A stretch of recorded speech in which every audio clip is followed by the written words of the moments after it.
Well, this weekend's National Committee was the first since the magnificent demonstration on the 26th of March. What are the party's main priorities coming out of that now? Well, that was a fantastic demonstration. Between 500,000, maybe 750,000 or more took part in it. And on that demonstration, we were saying to workers, it's fantastic, today we've marched together, but to defeat this government we need more than that, we need to strike together as well. And so what we were discussing at the National Committee is how to bring that into being. We, on the demonstration, were putting forward the need for coordinated strike action, a 24-hour public sector general strike in the first instance, but also spreading out to the private sector as well.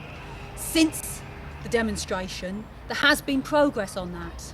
So just in the last day, the Civil Servants Union, the PCS, in which Socialist Party members play a leading role, has voted virtually unanimously. I think there were only a very few abstentions. Everybody else voted for it, for strike action against the cuts, and they're balloting at the moment.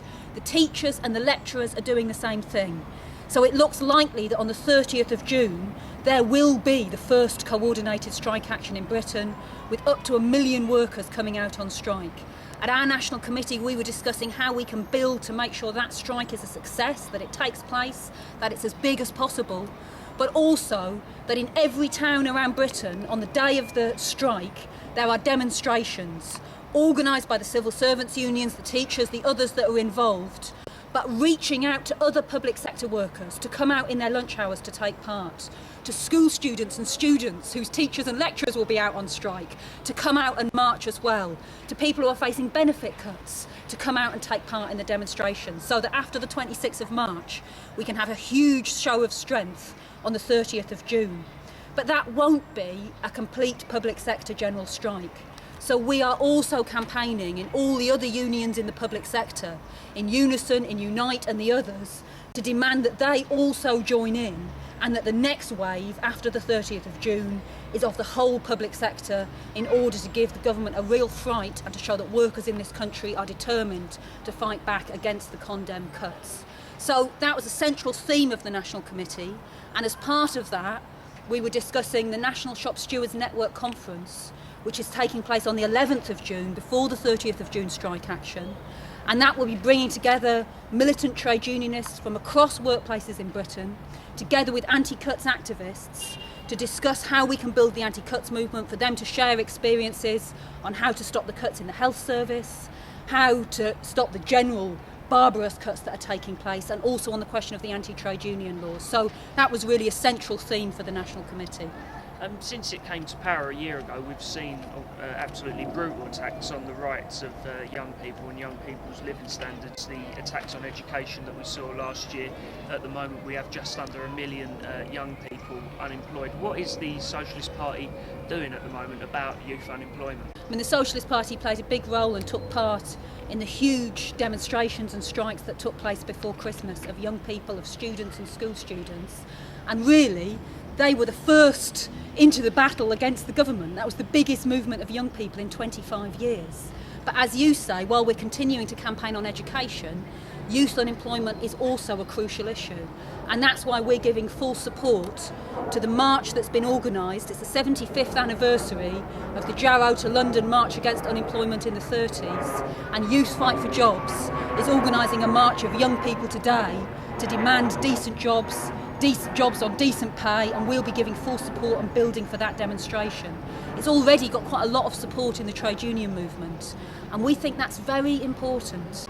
If you look at what's taking place in other countries in Europe, in Spain, for example, at the moment, there have been massive demonstrations against the cuts, but there is also a movement of young people who are calling themselves the lost generation and are taking to the streets, are occupying the squares in Madrid and so on. And it's because there's 45% youth unemployment in Spain.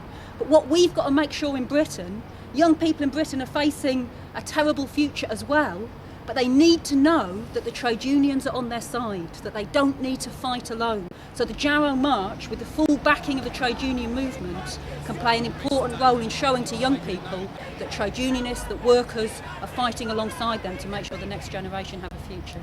What was the most important thing coming out of this weekend's National Committee? We're involved in so many campaigns around the country. We're battling against the cuts. We're fighting to defend young people.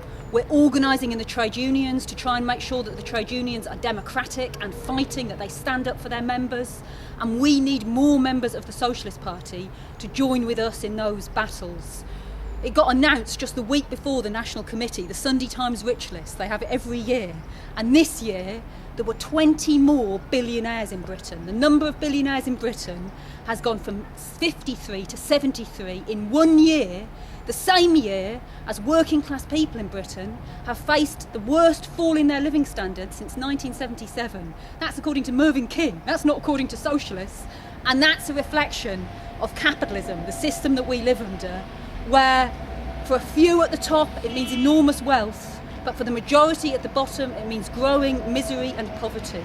And the Socialist Party is fighting against the cuts, fighting to get rid of this government, but we link that to the need for a different alternative, for a society that is not run in the interest of a few billionaires, a few rich bankers, but is run in the interest of the majority, a democratic socialist society.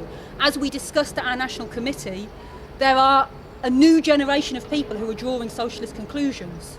We are growing the most quickly that we ever have in the history of the Socialist Party, but we need more people. We need more people to join us, and so that was really our top priority coming away from the National Committee. Thanks, Anna.